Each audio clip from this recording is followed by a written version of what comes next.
ಅದ್ರ ಬಗ್ಗೆ ನಿಯಮ 27 ಉಲ್ಲೇಖ ಓಕೆ ಈಗ ಒಂದು ಸೆಕೆಂಡ್ ಪ್ರದೀಪ್ ಈಶ್ವರ್ ಎಂತ ಸಮಸ್ಯೆ ಹೇಳಿ ಮಾರ ಅಲ್ಲ ಅಧ್ಯಕ್ಷರೇ, ರಾಷ್ಟ್ರಗೀತೆ ಬಗ್ಗೆ ಮಾತಾಡಿದ್ರೆ ಬೇರೆ ಚರ್ಚೆ ತೆಗಿತಾರೆ. ಸಭಾಧ್ಯಕ್ಷರೇ, ಅವ್ರ ಕೈಗೆ ಕಬ್ಬಿಣ ಕೊಡಿ ಸಭಾಧ್ಯಕ್ಷರೇ, ನಿಯಂತ್ರಣ ಮಾಡಿ ಅಂತ ವಿನಂತಿಸ್ತೇನೆ ಸಭಾಧ್ಯಕ್ಷ. ಅವರ ಕೈ ಕಬ್ಬಿಣ, ನಿನ್ಗೆ ಒಂದು ಹಗ್ಗ ಕೊಡ್ಬೇಕು, ಕೊಡಿ ಸಭಾಧ್ಯಕ್ಷರೇ. ಕೂತ್ಕೊಳ್ಳಿ. ಸನ್ಮಾನ್ಯ ಅಧ್ಯಕ್ಷರೇ, ಒಂದು ನಿಮಿಷ. ವಿರೋಧ ಪಕ್ಷ ನಾಯಕರು 3 ಮಂದಿ ಆಗ್ಬಿಟ್ರೆ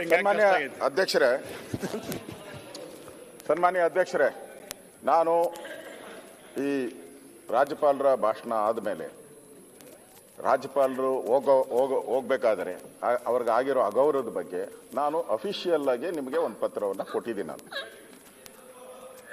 ಸಂತಾಪ ಸೂಚನೆ ಆದಮೇಲೆ ನೀವು ಅದಕ್ಕೆ ಅವಕಾಶ ಕೊಡ್ಬೋದಾಗಿತ್ತು, ಅಥವಾ ಸಂತಾಪ ಸೂಚನೆ ಮಾಡೋ ಮುಂಚೆನೂ ಈ ಥರ ಘಟನೆಗಳು ನಡೆದಿದೆ ಅಂತ ನೀವು ಹೇಳಿದ್ದೀರಾ, ಕೊಡ್ಬೇಕಾಯ್ತು. ನಾನು ಕೊಟ್ಟಿದ್ದೀನಿ.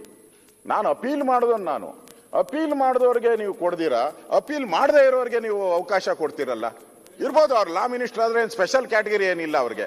ಎಲ್ಲರೂ ಒಂದೇ, ಇಲ್ಲಿ ಇರೋರೆಲ್ಲರೂ ಕೂಡ ಎಲ್ಲರೂ ಒಂದೇ. ಎಲ್ಲ MLA ಗಳಿಗೂ ಅದೇ ಗೌರವ ಇರೋದು. ಅವ್ರಿಗೂ ಒಂದೇ ಓಟ್ ಇರೋದು, ನನಗೂ ಒಂದೇ ಓಟ್ ಇರೋದು. ಇಲ್ಲಿ ನಾನು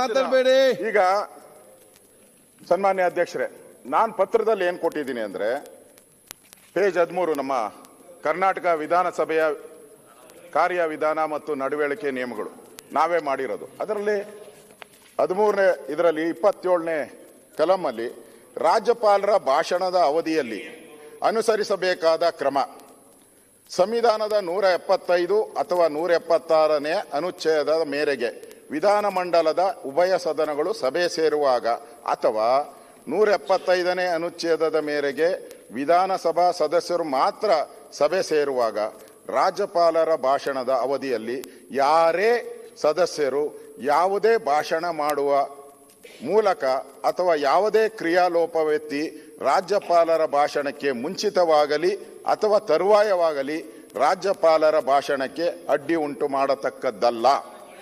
ಅಥವಾ